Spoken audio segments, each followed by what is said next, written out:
Salam saudara, kembali lagi di program Gemar di edisi tanggal 19 Desember tahun 2022. Hari ini kita mau belajar di Yohanes 8 ayat 1 sampai 11, saudara. Saya bacakan, saudara. Tapi Yesus pergi ke Bukit Zaitun. Pagi-pagi benar ia berada lagi di Bait Allah, dan seluruh rakyat datang kepadanya. Ia duduk mengajar mereka. Maka ahli-ahli Taurat dan orang-orang Farisi membawa kepadanya seorang perempuan yang kedapatan buat zina. Mereka menempatkan perempuan itu di tengah-tengah, lalu berkata kepada Yesus, "Rabi, perempuan ini tertangkap basah ketika ia sedang berbuat zina. Musa dalam hukum Taurat memerintahkan kita untuk melempari perempuan-perempuan yang demikian. Apakah pendapatmu tentang hal itu?" Mereka mengatakan hal itu untuk mencobai dia, supaya mereka memperoleh sesuatu untuk menyalahkannya. Tetapi Yesus memungkuk lalu menulis dengan jarinya di tanah. Dan ketika mereka terus-menerus bertanya kepadanya, ia pun bangkit berdiri lalu berkata kepada mereka, "Barang siapa di antara kamu tidak berdosa, hendaklah ia pertama melemparkan batu kepada perempuan itu." Lalu ia membungkuk pula dan menulis di tanah. Tetapi setelah mereka mendengar perkataan itu, pergilah mereka seorang demi seorang, mulai dari yang tertua. Akhirnya tinggallah Yesus seorang diri dengan perempuan itu yang tetap di tempatnya. Lalu Yesus bangkit berdiri dan berkata kepadanya, "Hai perempuan, di manakah mereka? Tidak adakah seorang yang menghukum engkau?"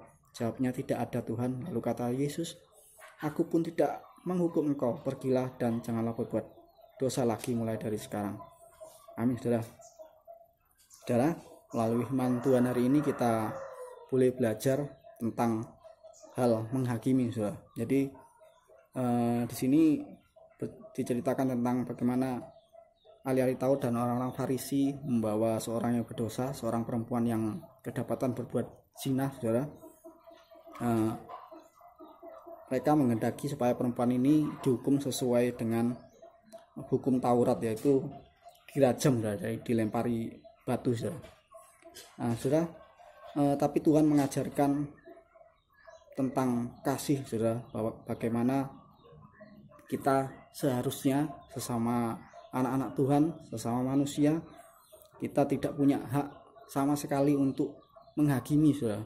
Kita bahkan tidak layak untuk menghakimi orang lain yang berdosa, karena di sini dikatakan Tuhan, "Barang siapa di antara kamu tidak berdosa, hendaklah yang pertama melemparkan batu kepada perempuan itu." Jadi saudara, kita sendiri orang-orang berdosa. Kita adalah orang-orang tidak benar.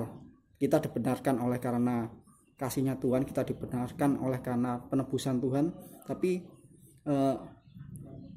sehingga kita ini sama-sama seperti orang-orang yang berdosa itu jika tanpa Tuhan, ya. Tapi oleh karena kasihnya Tuhan kita boleh memperoleh keselamatan. Jadi jika Tuhan Allah yang begitu besar, penuh kasih, mau mengampuni kita, apalagi kita yang dulunya penuh dosa, harusnya kita juga mau mengampuni orang yang berdosa, dan kita tidak layak untuk menempatkan diri untuk sebagai hakim, atau kita tidak layak untuk menghakimi orang lain, karena penghakiman itu hanya haknya Tuhan, saudara. Jadi yang berhak untuk menghakimi adalah Tuhan, saudara. Jadi jika kita juga lihat di firman Tuhan ini bahwa lokasi terjadinya kejadian ini ada di Bait Allah, saudara. Saat Tuhan ada di Bait Allah, dan orang-orang yang mau melakukan penghakiman ini ahli-ahli Taurat atau orang-orang Farisi. Jadi orang-orang yang seharusnya sudah mengetahui tentang firman Tuhan, orang-orang yang rajin beribadah, tapi mereka menjadikan kebiasaan mereka, jadi mereka biasa membaca firman Tuhan, mereka biasa beribadah, itu bukan untuk menyenangkan hati Tuhan, tapi kebiasaan itu mereka lakukan untuk mereka sendiri. Jadi mereka merasa bahwa mereka ini orang-orang yang sudah baik, mereka merasa orang-orang yang sudah suci, sehingga mereka merasa mereka berhak untuk menghakimi orang lain. Mereka merasa sudah lebih benar dari orang-orang lain, dan Tuhan tidak suka dengan orang-orang yang seperti itu. Tuhan tidak suka dengan orang yang sombong, yang merasa dirinya benar, yang merasa dirinya suci. Tapi Tuhan membukakan mata hati kita, membukakan mata kita bahwa kita semua yang ada di sini adalah orang-orang yang berdosa. Jadi marilah kita memperlakukan orang-orang berdosa atau orang-orang yang berbuat salah dengan kasih, saudara. Jadi harusnya yang anak-anak Tuhan lakukan bukan menghakimi, saudara, bukan menghukum, tapi harusnya anak-anak Tuhan saat mengetahui anak Tuhan lain atau orang lain yang bersalah atau berbuat dosa, harusnya kita menarik mereka dengan kasih, menegur mereka dengan kasih sehingga mereka berbalik kembali kepada Tuhan, saudara, bukan malah menghakimi mereka, saudara. Jadi seperti itu, saudara.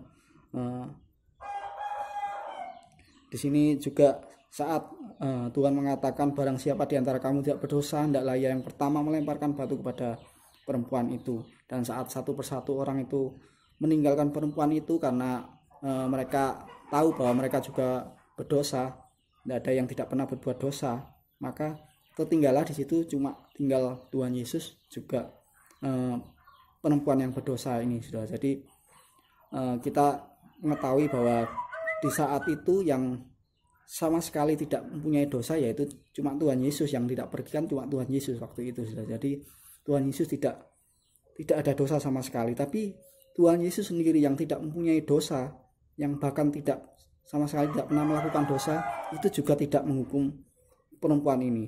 Dikatakan di ayat 11, jawabnya, tidak ada Tuhan. Lalu kata Yesus, aku pun tidak menghukum engkau, pergilah dan janganlah berbuat dosa lagi mulai dari sekarang. Jadi saudara, jika Tuhan yang suci, jika Tuhan yang kudus, yang tidak pernah melakukan dosa saja tidak mau menghakimi orang-orang yang berbuat dosa, saudara, orang-orang yang bersalah, maka harusnya kita juga tidak melakukan hal itu. Kita juga tidak pantas untuk menghakimi.